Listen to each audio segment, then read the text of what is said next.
Salut et bienvenue dans cette première vidéo sur la formation destinée à l'apprentissage des bases de Photoshop.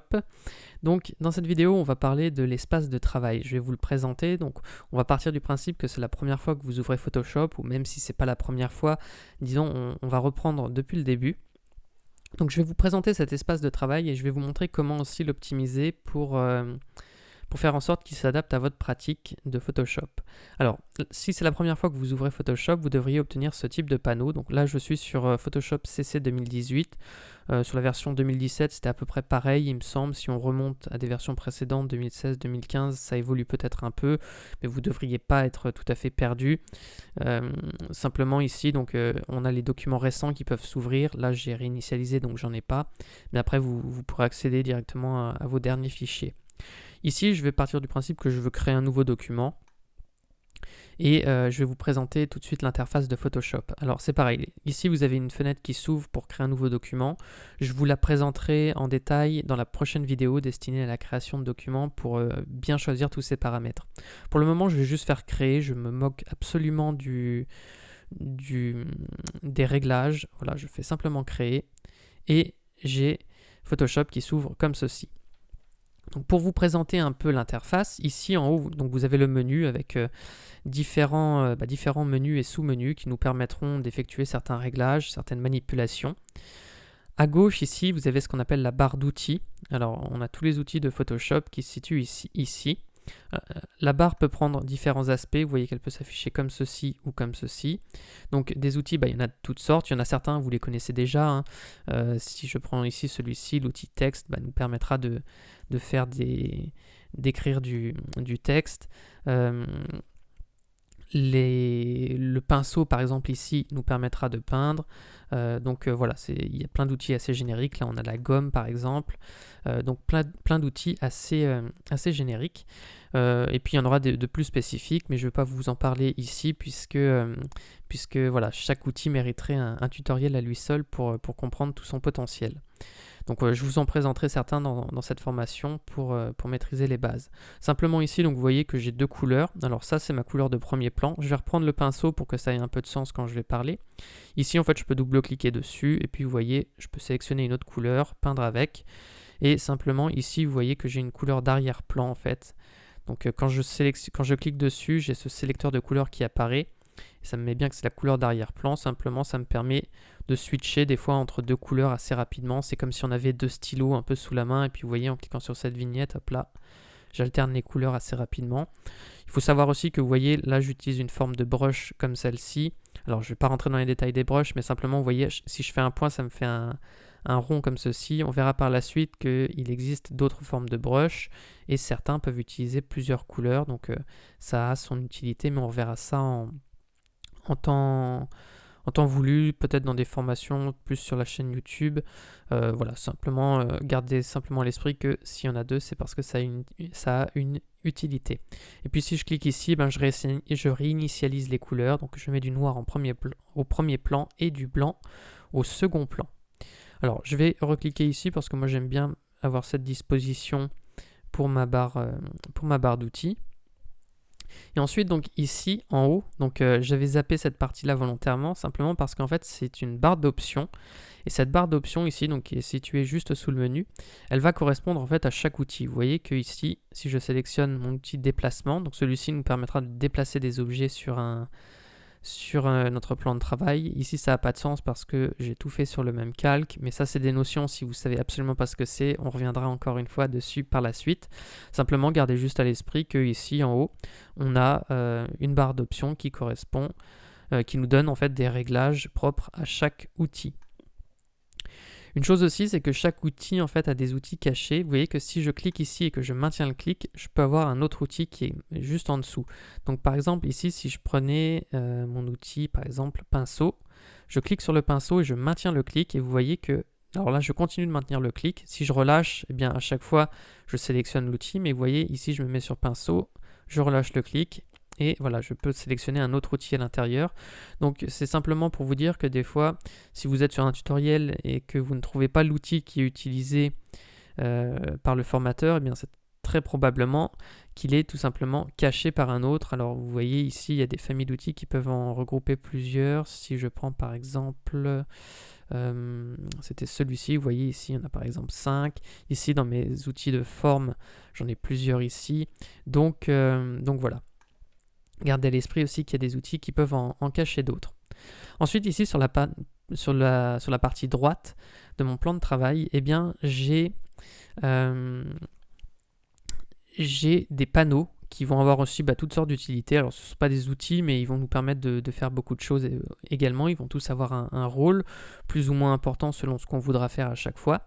Ici, par exemple, vous voyez que j'ai un sélecteur de couleurs qui est directement ici. Je pourrais avoir un nuancier qui est mis par défaut, vous voyez, qui me permet de sélectionner directement des couleurs, et puis elle s'affiche ici dans mon sélecteur directement. Ici, alors pareil, je vais avoir des panneaux. On les reverra plus en détail pour les plus utiles dans la suite. Ici, on a le panneau calque. Alors, le panneau calque, on le laissera toujours ici parce que de toute façon, il est très très utile. Les calques, c'est pareil, j'en parlerai dans la seconde partie de cette formation. Il y aura une partie dédiée au calque puisque c'est très important et c'est ce qui fait la force de Photoshop. Disons simplement que c'est ce qui va nous permettre de superposer des images. Je vais pouvoir créer des calques en cliquant sur cette vignette, et si je peins ici, eh bien, mon calque, il est simplement au-dessus de ce que j'ai fait précédemment. Donc c'est-à-dire que si je prends mon outil déplacement ici, je peux déjà le déplacer comme ceci, et puis après je pourrais en créer un deuxième, et puis après hop là changer de couleur. Alors pour le moment, si les manipulations que je fais sont un peu rapides, ne vous inquiétez pas, je reviendrai dessus en temps voulu. Simplement c'est pour vous montrer à quoi servent les calques. Ici vous voyez, je peux les inverser, et puis c'est toujours celui du dessus qui s'affiche par rapport à celui du dessous. Donc ça, on en reparlera de toute façon dans les calques, donc pas de panique si c'est un peu flou pour vous pour le moment. Simplement, donc vous voyez qu'on va avoir des panneaux qui vont avoir leur utilité.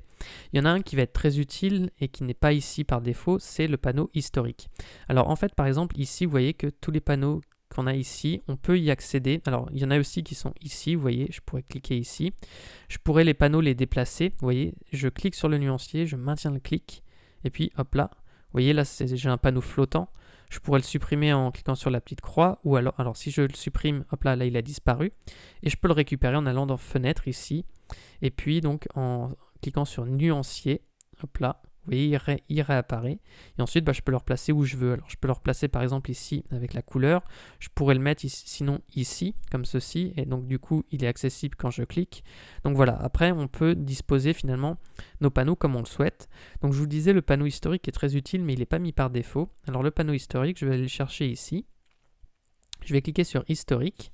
Alors par défaut, il me le met, il me le mettait en fait ici en haut. Moi, je préfère l'avoir par exemple ici. Je trouve que c'est plus pratique. Donc ce que je fais, c'est que hop là, je prends le panneau historique et puis je vais le faire glisser ici.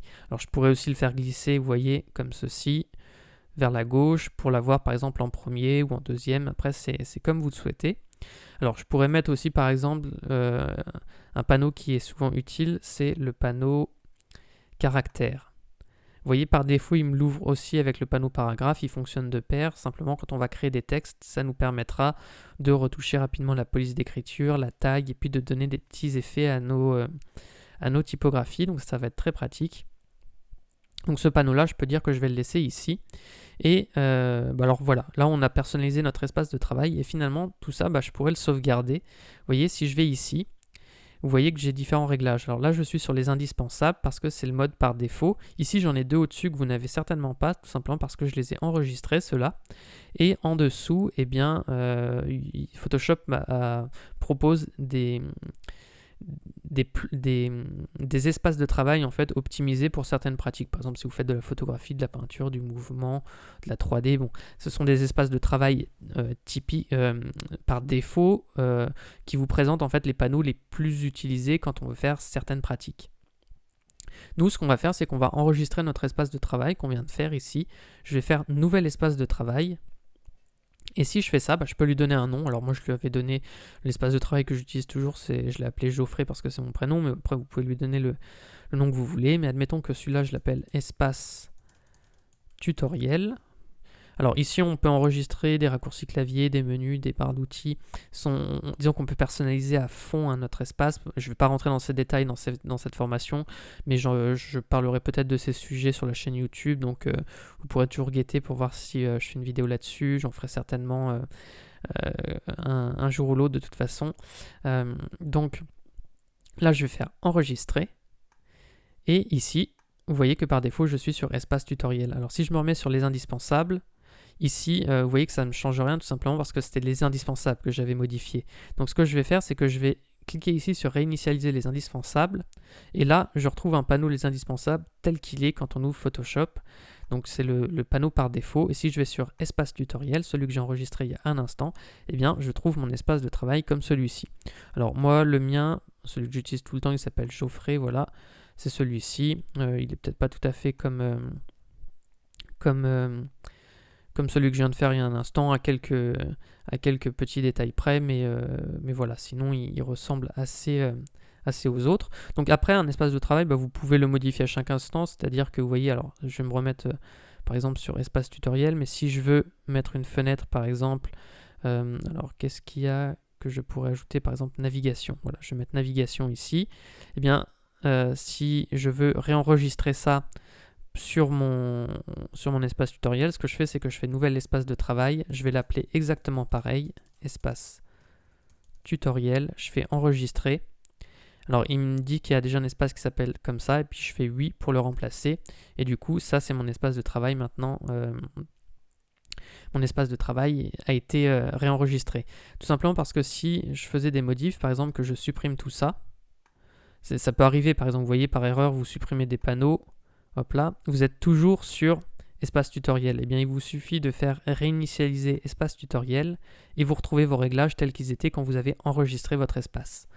Donc ça, c'était tout ce qu'il y avait à savoir pour l'espace de travail en lui-même. Une dernière chose, vous voyez ici que mon interface est sombre.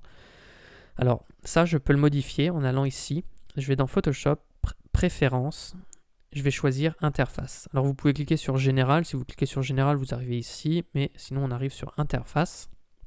Et ici, vous voyez que je peux choisir plusieurs couleurs finalement pour modifier mon espace de travail. Donc après, je peux même choisir de mettre certains panneaux d'une couleur et puis d'autres d'une autre couleur. Alors si je mettais par exemple celui-ci, hop là.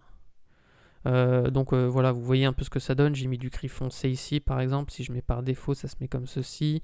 Alors ici ça se voit pas, mais donc du coup vous voyez qu'on peut paramétrer l'espace de travail un peu comme on le souhaite. Après vous faites OK quand vous avez la couleur qui vous plaît. Moi je préfère travailler sur un environnement assez sombre comme celui-ci. Je trouve que c'est plus agréable et ça permet de mieux faire ressortir les couleurs souvent quand on va travailler sur des compositions.